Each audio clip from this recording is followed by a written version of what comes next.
যে গুরুত্বপূর্ণ খবরে নজর রাখবো, পদক্ষেপ নেওয়ার জন্য বড় পদক্ষেপ নেওয়ার জন্য তৈরি থাকুন। শুক্রবারের বৈঠকে কলকাতার ইডি আধিকারিকদের বার্তা, বৈঠকে বার্তা দিলেন ইডি ডিরেক্টর রাহুল নবীন।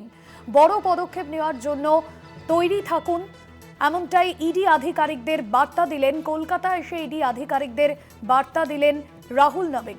শুক্রবারের বৈঠকে কলকাতার ইডি আধিকারিকদের এই বার্তাই দিলেন তিনি। বড় কোনো পদক্ষেপের জন্য প্রস্তুত থাকুন, ইডি আধিকারিকদের বার্তা, বৈঠকে বার্তা ইডি ডিরেক্টর রাহুল নবীনের।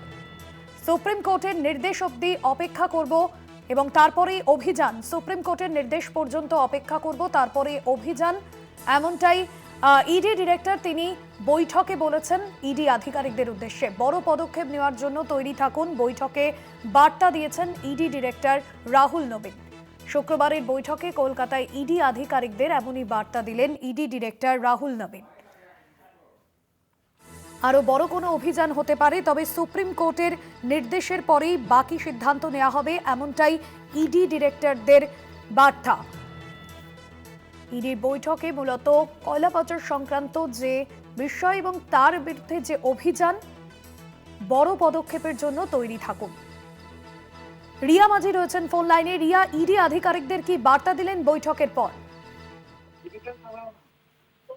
দেখো, তোমায় জানিয়ে রাখবো যে ইডি ডিরেক্টর রাহুল নবীন গতকালকে এসেছিলেন এবং দীর্ঘক্ষণ তিনি মিটিং করেছেন, যেখানে 10টা 15-এ তিনি অফিসে ঢুকেছিলেন, সিটিও কমপ্লেক্সের অফিসে, ইডি দপ্তরে, এবং সেখান থেকে তিনি বেরিয়েছেন বিকেল 4:15 নাগাদ। এই যে পুরো টাইমিংটা তিনি ছিলেন, এর মধ্যে তিনি জানতে চেয়েছিলেন যে কোন কোন কেস কলকাতা জোনালের হাতে রয়েছে, সেই সমস্ত কেস নিয়ে তিনি যেমন কথা বলেছেন, এবং একই সঙ্গে তোমাকে জানিয়ে রাখবো যে তিনি আইপ্যাক যে মামলা হয়েছিল, অর্থাৎ যে 8 তারিখে যে ঘটনাটি ঘটেছিল, যে আইপ্যাকের অফিস এবং ডিরেক্টরের বাড়িতে, প্রতীক জৈনের বাড়িতে গিয়ে সেখানে মুখ্যমন্ত্রী চলে যান, সেই যে পুরো ঘটনাটি, এবং সেখান থেকে ডকুমেন্ট নিয়ে চলে আসে, সেই মামলা ইতিমধ্যেই সুপ্রিম কোর্টে রয়েছে, সেই মামলা নিয়েও কিন্তু দীর্ঘক্ষণ তিনি কথা বলেন, এবং সেখান থেকেই তিনি বার্তা দেন যে just wait for supreme court order and be ready for massive action. এই একদম কোট আনকোট এই বিষয়টাই তিনি কিন্তু বলেন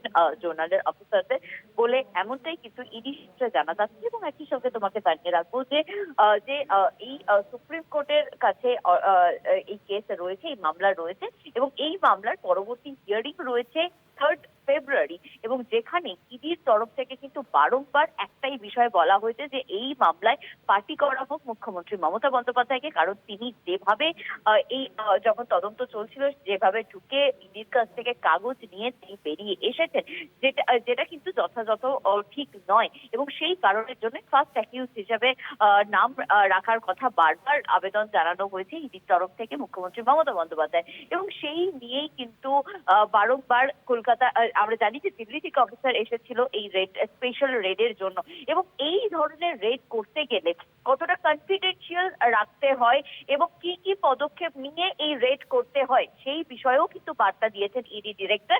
এবং একই সঙ্গে পুরো বিষয়, এই আইপ্যাক ছাড়াও বা এই কোল অর্থাৎ কয়লা কাণ্ড ছাড়াও আরো যে অন্যান্য বিষয়গুলো কলকাতা জোনালের হাতে রয়েছে, তা নিয়েও কিন্তু দীর্ঘক্ষণ বৈঠক করেছেন, এবং একই সঙ্গে ইডির যে নতুন অফিস একটি নিউ টাউনে হচ্ছে, সেটা নিয়েও বৈঠক করেছেন, এবং তিনি সেখানে গেছেন, এবং তারপরে তিনি দিল্লির উদ্দেশ্যে বেরিয়ে গিয়েছিলেন। একদমই ধন্যবাদ জানাবো রিয়া।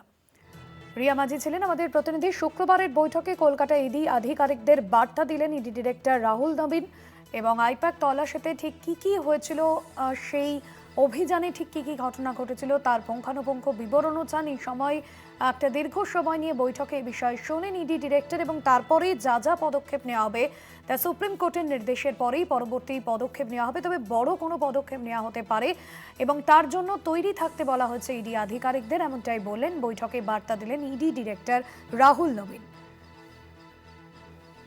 দিল্লির অফিসারদের সঙ্গে কলকাতা ইডি অফিসারদের রেখেই বিশেষ তদন্তকারী দলও গঠন করতে চান, এমনটা তিনি বলেছেন।